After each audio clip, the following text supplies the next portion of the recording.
بسم اللہ الرحمن الرحیم۔ محترم محمد شہباز شریف صاحب، صدر پاکستان مسلم لیگ نون، محترم حسن اقبال صاحب، سیکرٹری جنرل پاکستان مسلم لیگ نون، معزز ممبران سینٹرل ورکنگ کمیٹی، میں نے پہلے بھی آپ کو سب کو سلام کیا تھا، دوبارہ السلام علیکم۔ بہت خوشی ہو رہی ہے آپ سب کو یہاں پہ دیکھ کر۔ ایک ایک چہرہ ماشاءاللہ مسلم لیگ نون کا ایک ستون ہے، اور بڑے عرصے بعد اتنے پرومیننٹ چہرے میں نے ایک ساتھ بیٹھے دیکھے ہیں۔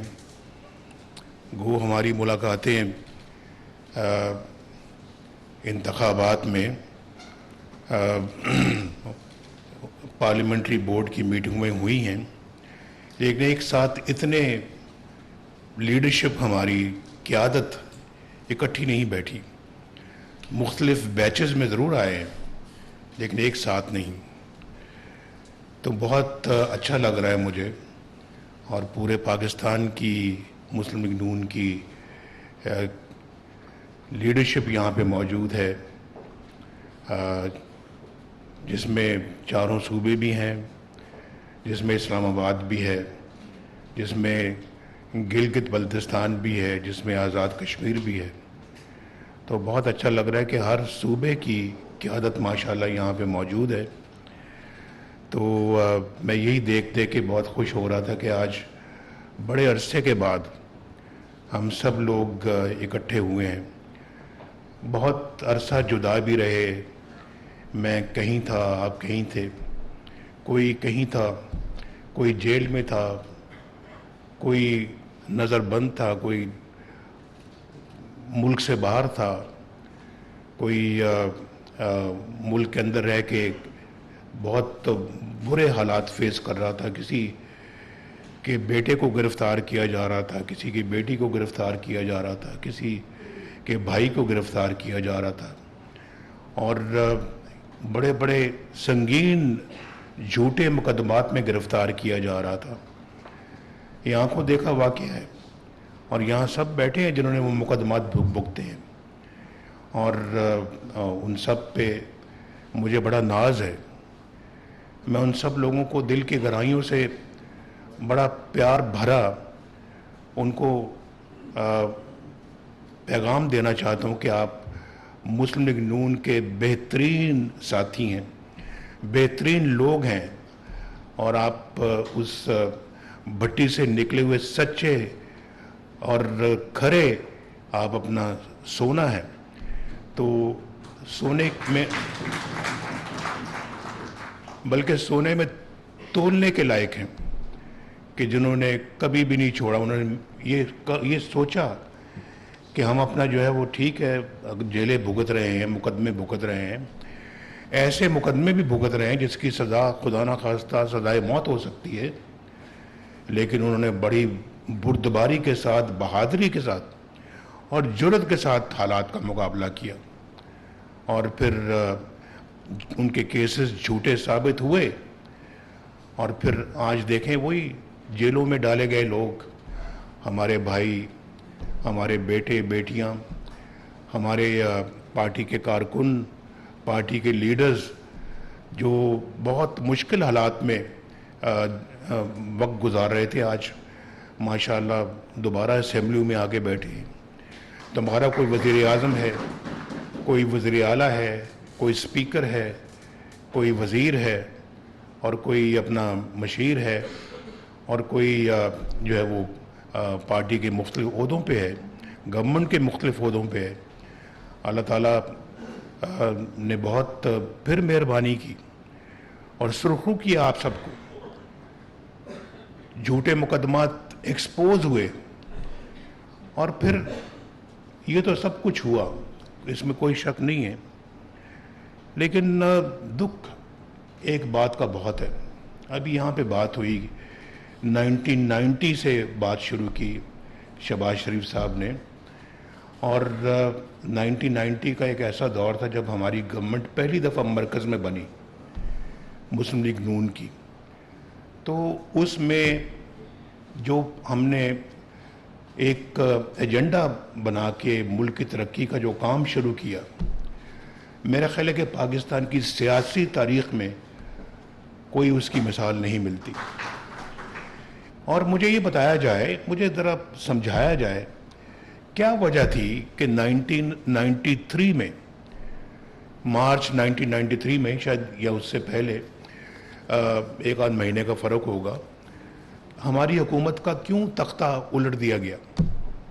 یہ میں پوچھنا چاہتا ہوں. وجہ کیا تھی؟ اس کی وجہ ایک سب سے پہلے، میں 1990 سے شروع ہو رہا ہوں، ابھی تو اس سے پہلے تو میں چیف منسٹر تھا پنجاب کا، لیکن جاننا چاہتا ہوں. مجھے آج تک اس کی وجہ سمجھ نہیں آئی، اور میں ان لوگوں کے نام بھی نہیں لینا چاہتا جو اس سازش میں جو پوری طرح سے انوالو تھے. اگر وہ مومنٹم جاری رہتا آج تک، آپ یقین کریں ہم دنیا کے اندر ایک پاور بن چکے ہوتے. اس ایشیا میں تو ہم یقیناً اللہ کے فضل و کرم سے نمبر 2 یا نمبر 3 پر ہوتے، اور دنیا میں بھی ایک مقام حاصل کر چکے ہوتے. میں بالکل وثوق کے ساتھ یہ بات کہہ رہا ہوں. اتنا بہترین ہمارا ملک ٹیک آف کر چکا تھا، اور موٹر ویز اس زمانے میں بننی شروع ہو گئی. اس زمانے میں بڑے بڑے میگا پروجیکٹس لگنے شروع ہو گئے جس کی کوئی تاریخ میں مثال نہیں ملتی. اور اس وقت یہ بھی کہا جاتا تھا، اور بڑے بڑے لوگ کہتے تھے، اور جنہوں نے مجھے نکالا وہ بھی کہتے تھے کہ بھائی یہ موٹر ویز کے اوپر کیوں پیسہ لگا رہا ہے نواز شریف؟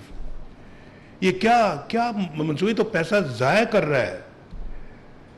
آج ان موٹر ویز کی افادیت کا پوری قوم کو علم ہے. سب جانتے ہیں کہ موٹر ویز نے پاکستان کی اکانومی کے اندر کتنا کنٹریبیوٹ کیا ہے. یہ بات بہت، میں ان لوگوں کے نام نہیں لیتا، میں پہلے بھی کہہ چکا ہوں، لیکن یہ بات انہوں نے کی.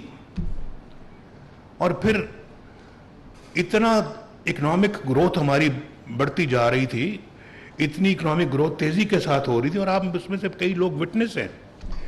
میری کابینہ کے ممبر تھے اس زمانے میں کئی لوگ، اور آپ میں سے بہت سارے لوگ وزیر تھے، مشیر تھے. تو آپ سب لوگوں کو پتہ ہے اس بات کا. اس کے بعد پھر وہ تلوار پاکستان پہ چلی. پھر اس کے بعد پھر میں اپوزیشن میں آئے، ہم جو مشکلیں کاٹیں دیکھیں وہ آپ سب جانتے ہیں. 1997 میں اللہ نے پھر موقع دیا. پھر ہم نے جو ہے نا وہ اسی سپیڈ کے ساتھ پھر آگے بڑھنا شروع کیا، اور اس میں ایک اور چیز کا اضافہ کیا. ہم نے صرف اپنی معیشت یا اکانومی میں کردار ادا نہیں کیا، صرف ہم نے ڈیفنس میں بھی پورا جو ہے وہ حصہ ڈالا، اور اللہ تعالیٰ کے فضل و کرم سے پاکستان کو ایٹمی قوت بنایا. اور اس کے بعد ہم نے اپنی جو دوسرے ہمارے پروگرام ہیں ہمارے ملک کے اندر، ان کو بھی ہم نے آگے پروان چڑھایا. شہباز صاحب کا بہت بہت شکریہ کہ شہباز صاحب نے بھی ایٹمی قوت، جب ہم بن رہے تھے تو اس وقت پریزیڈنٹ کلنٹن کے ساتھ جو میری گفتگو ہو رہی تھی اس کا حوالہ دیتے ہوئے کہا جی کہ پاکستان کو $5 بلین آفر کیے گئے. یہ صحیح بات ہے. اور اس زمانے کے $5 بلین، آج کے نہیں، اس زمانے کے 1998 کے $5 بلین ایک بہت بڑی رقم ہوتی تھی. تو وہ آفر کیا جی کہ ہم آپ کو یہ دیتے ہیں، آپ ایٹمی دھماکے نہ کریں. تو ہم نے، میرا خیال ہے کہ آپ میں سے کوئی ایک بندہ بھی نہیں ہوگا اس پورے ہال میں، میرا خیال ہے 147 لوگ بیٹھے ہوئے ہیں، تو ان میں سے میرا خیال ہے کہ 147 کے 147 ہی کہیں گے کہ ہم نے وہ $5 بلین نہ وصول کر کے ہم نے اور ایٹمی دھماکے کر کے صحیح فیصلے کا ثبوت دیا.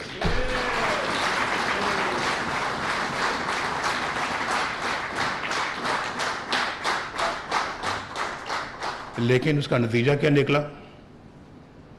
اس کا نتیجہ نکلا کہ پرویز مشرف صاحب نے ملک میں ماشاء اللہ لگا دیا، اور پرائم منسٹر کو ایک ہائی جیکر جو ہے نا وہ بنا دیا. میں صبح پرائم منسٹر تھا, رات کو ہائی جیکر تھا, اور اس کے بعد یہ جعلی مقدمے بھگتے. آپ جانتے ہیں 27 سال کی سزا مجھے سنائی گئی کراچی کورٹ سے, اور اس سزا کو سزائے موت میں تبدیل کرنے کے لیے ہائی کورٹ کراچی میں میرا مقدمہ جو ہے حکومت نے دائر کیا. ایک وہ وزیر اعظم جو پاکستان کو ایٹمی قوت بناتا ہے, جو رشوت نہیں قبول کرتا 5 ارب ڈالر کی, اور کہتا نہیں ہم اپنی عزت کا سودا نہیں کرتے, ہم ایسی قوم نہیں ہیں جو اپنی غیرت کا سودا کریں, ہم ضرور ایٹمی دھماکے کریں گے, ہم نے کیے. تو اس پرائم منسٹر کو جیلوں میں ڈالا گیا, اس پرائم منسٹر کو سزائے موت دینے کی کوشش کی گئی. اس پرائم منسٹر کو کچھ اور بھی بنا تو 7 سال کے لیے ملک بدر کر دیا.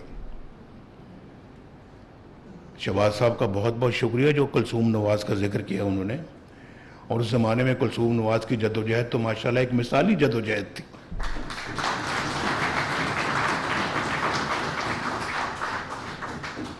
اللہ تعالیٰ ان کو اپنے جوار رحمت میں جگہ عطا فرمائے. تو میں سمجھتا ہوں جی کہ یہ میں آپ کو بتدریج بتا رہا ہوں کہ ہوتا کیا ہے. ہماری 70 سالہ تاریخ ان واقعات سے بھری پڑی ہے, اور بہت سے اس میں اس دور میں واقعات ہوئے, لیکن میں اس کی طرف نہیں جانا چاہتا. لیکن اس کے بعد پھر جلاوطنی ہوئی, ہم واپس آئے. 2013 میں پھر ہماری حکومت آئی, اور ہم نے آ کے کیا کیا. 2013 میں آ کر سب سے پہلے حکومت سنبھالنے کے بعد نواز شریف کہاں جاتا ہے؟ نواز شریف جاتا ہے بنی گالہ. کس کو ملنے کے لیے؟ عمران خان کو, جو 35 پنکچر کی رٹ لگا رہے تھے, 35 پنکچر کی رٹ لگا رہے تھے ان کے پاس کہ عمران خان صاحب الیکشن تو اللہ کے فضل و کرم سے ہم جیت گئے ہیں, اور آپ اپوزیشن لیڈر ہیں, تو ہم چاہتے ہیں کہ ہم سب مل کر پاکستان کی ترقی میں اپنا حصہ ڈالیں, اور آپ بھی ایک مثبت کردار ادا کریں. یہ 35 پنکچر والی بات درست نہیں ہے, اور اس سے آپ باہر نکلیں. اور میں اپنا چاہتا ہوں کہ آپ ہاتھوں میں ہاتھ ڈال کے ہم دوسرے کے پاکستان کی خدمت کریں. تو میرے سامنے یہ سب لوگ بیٹھے ہوئے تھے وہاں پہ. کون کون بیٹھے ہوئے تھے؟ یہ جہانگیر ترین صاحب بھی وہاں بیٹھے ہوئے تھے, اور پھر ان کے سرکردہ لیڈرز بھی وہاں پہ بیٹھے ہوئے تھے. سب عرفان صاحب اپنا ہاتھ ہلا رہے ہیں, اٹھا رہے ہیں, آپ بھی بیٹھے ہوئے تھے. جھگڑا صاحب آپ بھی بیٹھے ہوئے تھے, اور چودھری نثار علی خان صاحب بھی بیٹھے ہوئے تھے. یہ سب لوگ بیٹھے ہوئے تھے. تو میں اپنا ان سے کہا, انہوں نے کہا جی اچھا جی بالکل ہم کریں گے, ہم تیار ہیں.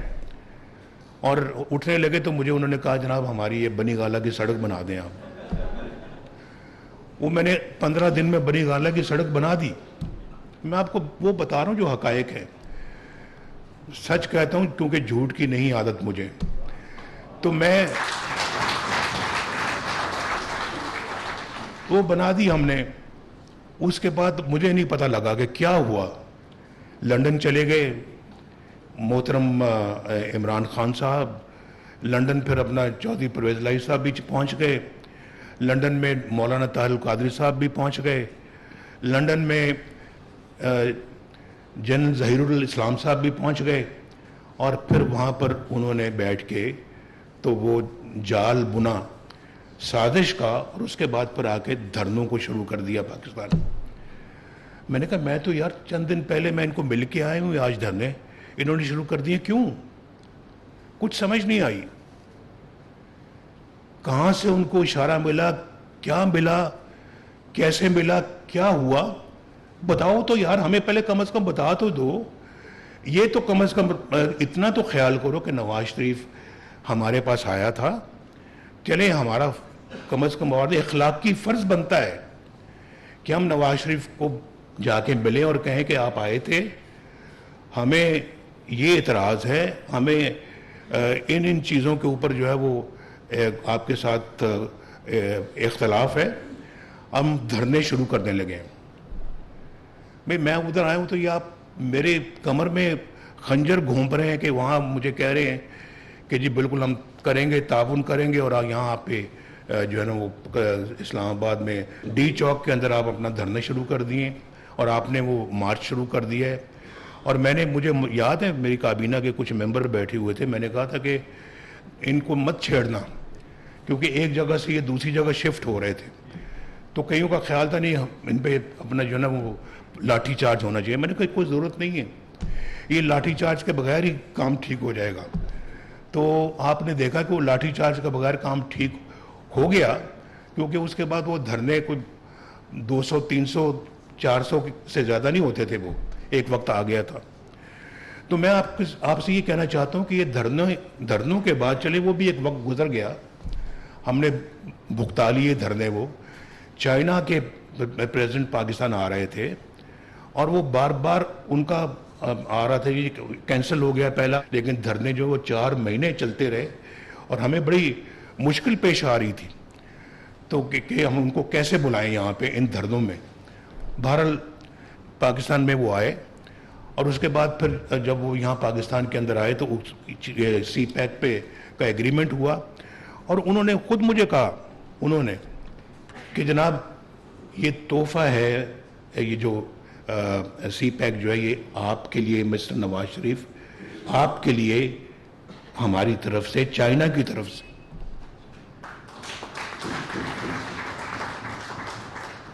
ہم تو چاہتے تھے کہ چائنا کے ساتھ ہمارے تعلقات اور مضبوط ہوں.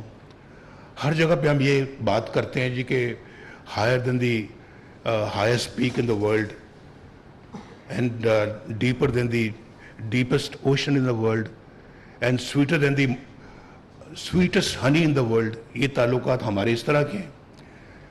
تو وہ تعلقات کو اور سیمنٹ کرنے کے لیے پاکستان آئے تھے اور ہم نے جو ہے نا وہ اس کے بعد جو ہے وہ جب کام شروع کیا تو آپ جانتے ہیں کہ سی پیک کے ذریعے سے پھر ہم نے پاور پلانٹس ملک کے اندر بنائے, ہم نے سی پیک کے ذریعے سے موٹر ویز پاکستان کے اندر بنائی. خیبر پختونخوا میں 2013 میں ان کی گورنمنٹ نہیں بنتی تھی اگر ہم نہ مدد کرتے.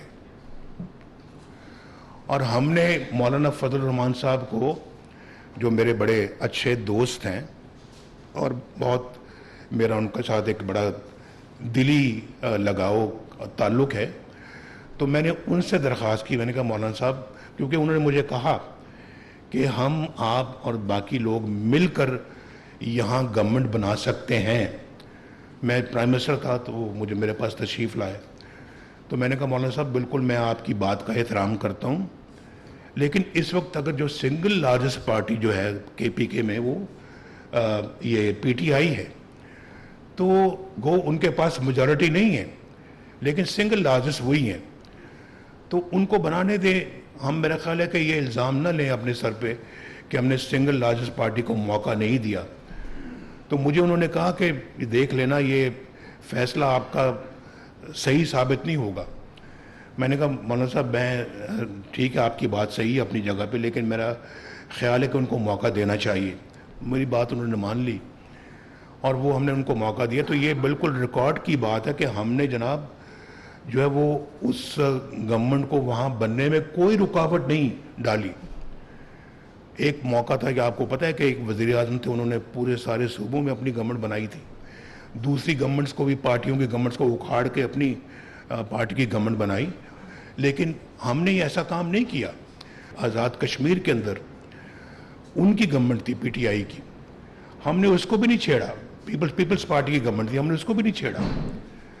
ہم نے اس کو بھی کہا, بلکہ ہمارے لوگ مجھے مجبور کرتے رہے کہ جناب بڑا اچھا سازگار ماحول ہے, ہم یہاں پہ اپنی حکومت بنا سکتے ہیں. میں نے کہا نہیں, مجھے معلوم ہے کہ آپ اس حکومت کو الٹا سکتے ہیں اور اپنی حکومت بنا سکتے ہیں, لیکن میں آپ کو اس بات کی اجازت نہیں دیتا. نہیں بنائی ہم نے وہاں پہ گورنمنٹ, انہی کی گورنمنٹ کو چلنے دیا. تو ہم اپنا جو ہے نا وہ اگر وہاں پہ پی ٹی آئی کی گورنمنٹ بھی ہوتی تو ہم یہی کرتے. یہ ہمارا ایک اصول تھا کہ ایسے بغیر وجہ ہم کیوں چھیڑ خانی کریں, چھیڑ چھاڑ کریں اور معاملات کو خراب کریں. تو یہ بھی ہم نے وہاں پہ کیا. لیکن اس کے بعد آنا میں اس طرف چاہتا ہوں, میں بہت ساری باتیں بیچ میں چھوڑ رہا ہوں, مس کر رہا ہوں, اور صرف چند چیدہ میں ممکن ہے میں آئندہ جو